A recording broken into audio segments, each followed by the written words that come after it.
নমস্কার, সুখের চাকায় সবাইকে স্বাগত। আজকে আমরা যে বিষয় নিয়ে আলোচনা করব আমাদের মনের ব্লুপ্রিন্ট নিয়ে। সবার জন্মকুষ্ঠি নিয়ে তো আর আলোচনা করা সম্ভব নয়, কারণ সবার জন্মকুষ্ঠি আলাদা, কম্বিনেশন থাকে সব সময় আলাদা। সেক্ষেত্রে সবার কুষ্ঠি নিয়ে আলোচনা করা কখনোই সম্ভব না। যদি কারুর জন্মকুষ্ঠি থেকে সোল পারপাস নিয়ে জানতে চাইলে তাহলে আমরা বলবো যে তাহলে কিভাবে জানতে পারবো?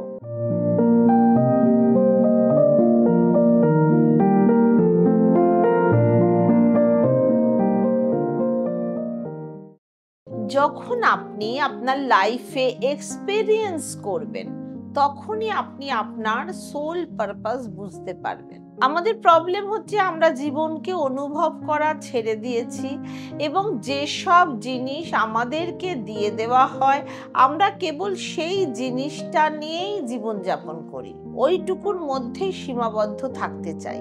এবং আমাদের এই যে 12টা ঘর, এই 12টা ঘর হচ্ছে পারপাসের জন্য। ধরুন আপনাকে কেউ বলল আপনার পারপাস 10th হাউস থেকে দেখা যাবে, কারণ 10th হাউস হচ্ছে আপনার ওভারঅল কর্মের ঘর। আপনি কি প্রকারের কাজ করছেন, কিরকম কাজ করবেন, সেই সমস্ত দেখা হয় 10th হাউস থেকে। সেক্ষেত্রে আপনি 5th হাউসকে ছেড়েই দিলেন, যেটা আপনার বুদ্ধির কারক।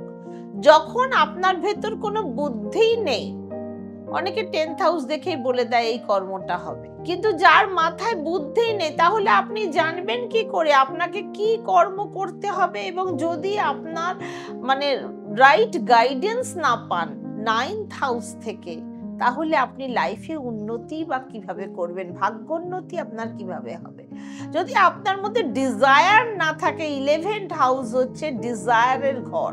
এবার আপনি ডিজায়ারকে নেগেটিভ এবং পজিটিভ দুটো রূপে দেখতে পারেন। এবং একজন ব্যক্তি যার ফার্স্ট লর্ড 11th হাউসে চলে গেছে, 11th হাউস যেহেতু ডিজায়ারের ঘর, তাকে প্রেডিকশন কি বলবে? প্রেডিকশন আপনাকে এটাই বলবে এই ব্যক্তির ইচ্ছে খুব বেশি থাকবে। এই ব্যক্তি সব সময় ভগবানের কাছে প্রার্থনা করে আজকে এটা দেওয়ার জন্য, কাল ওটা দেওয়ার জন্য, পরশু সেটা পাওয়ার জন্য। কিন্তু আমরা এসবের মধ্যে একটা বিষয় ভুলে যাই, যখন আপনি সোসাইটির জন্য কোনো বড় কাজ করেন, সমাজের জন্য কোনো বড় কাজ করেন, তখন কোন ঘর করায়? 11th house. কারণ 11th হাউস সমাজকে রিপ্রেজেন্ট করে। এই কারণে ফার্স্ট লর্ড যার 11th হাউসে চলে যায়, এই ব্যক্তিদেরকে ঈশ্বর এমন একটা পাওয়ার দেন যারা সমাজের জন্য কিছু বড় কাজ করতে পারে।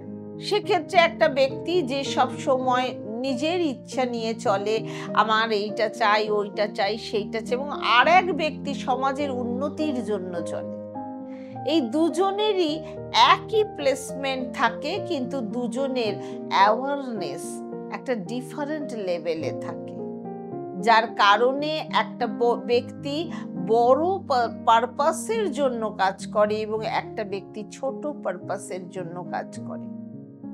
আপনার মেন্টাল মানসিক ইচ্ছা থাকতে হবে, কিন্তু যদি পারপাস কোনো একটা ঘর থেকে পাওয়া যায় তাহলে সেটা খুব অ্যাস্থেটিক হবে।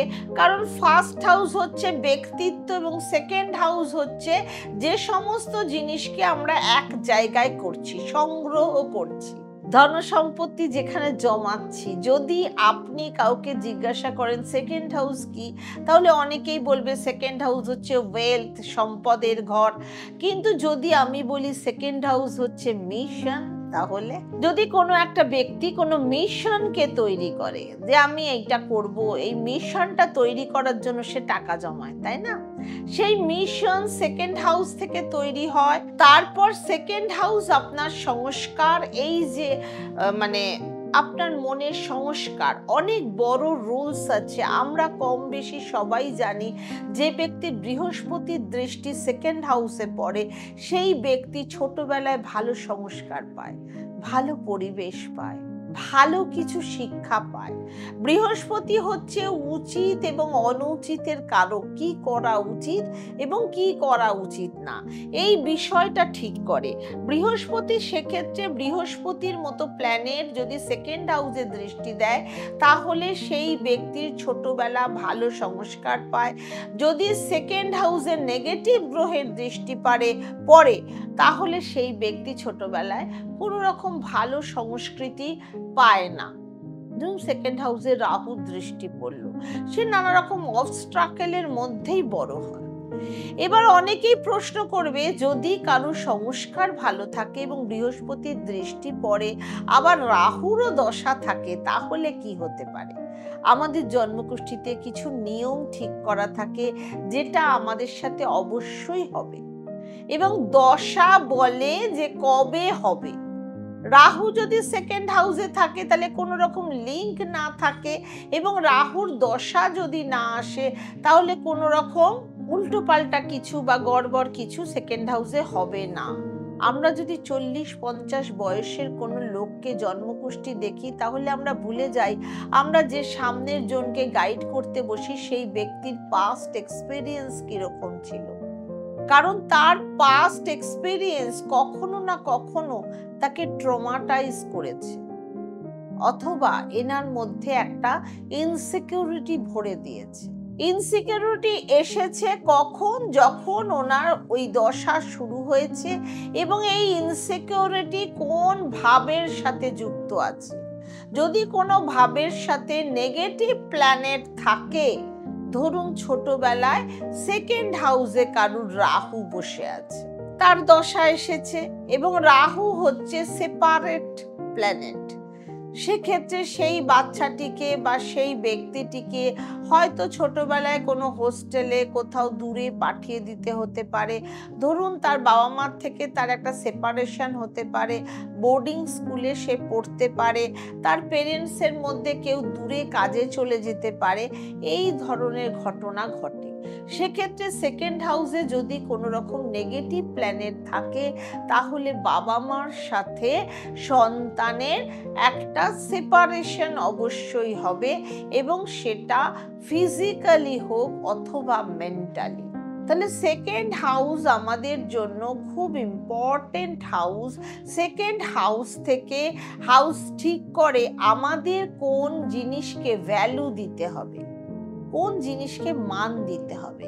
সেক্ষেত্রে সেকেন্ড হাউস অ্যাকুমুলেশন অ্যান্ড ওয়েলথের ঘরে শুধু নয়, সেকেন্ড হাউস হচ্ছে অ্যাকুমুলেশন অফ এভরিথিং, সব কিছুর একটা সংযোগ করানো।